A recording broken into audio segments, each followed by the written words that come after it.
बिस्मिल्लाहिर्रहमानिर्रहीम। अस्सलाम वालेकुम friends, welcome to our channel. आज मैं बनाने जा रही हूँ फ्रूट कस्टर्ड, जिसके लिए मुझे जो चीज़ें रिक्वायर्ड हैं उसमें फ़्रूट्स हैं 4 तरह के।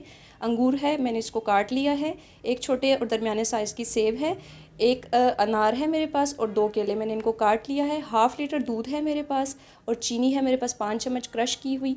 और जो पाउडर है कस्टर्ड पाउडर, वो मैंने ठंडे दूध के अंदर मिक्स करके रख लिया है। आपने जब भी कस्टर्ड पाउडर मिक्स करना है, ख्याल रहे इस बात का कि आपने ठंडे दूध के अंदर ही मिक्स करना है। और इसमें जो कस्टर्ड मैंने लिया है वो वनीला फ्लेवर लिया है। आप इसमें चाहें तो कोई भी फ्लेवर इस्तेमाल कर सकते हैं।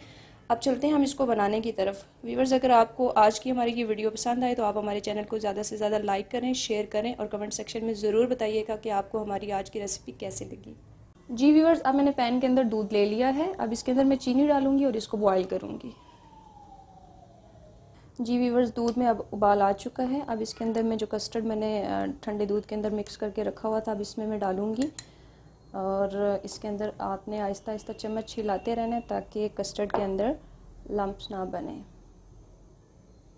जी व्यूअर्स, अब आप देख सकते हैं कस्टर्ड हमारा बिल्कुल पक चुका है। अब इसके अंदर मैं कोकोनट पाउडर डालूंगी और इसको 5 मिनट के लिए ठंडा होने के लिए रख दूंगी।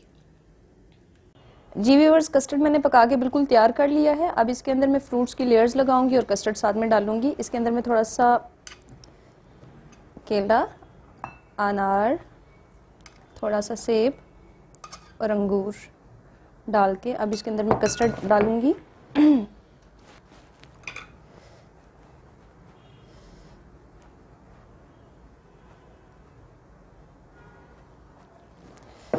अब इसके अंदर बाकी का जो फ्रूट्स है वो भी मैं डाल दूंगी।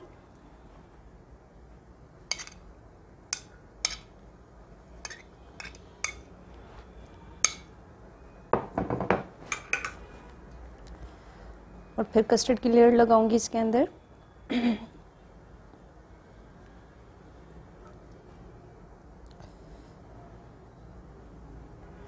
अब इसमें जो बाकी का फ्रूट है वो भी मैं सारा इसके अंदर डाल दूंगी।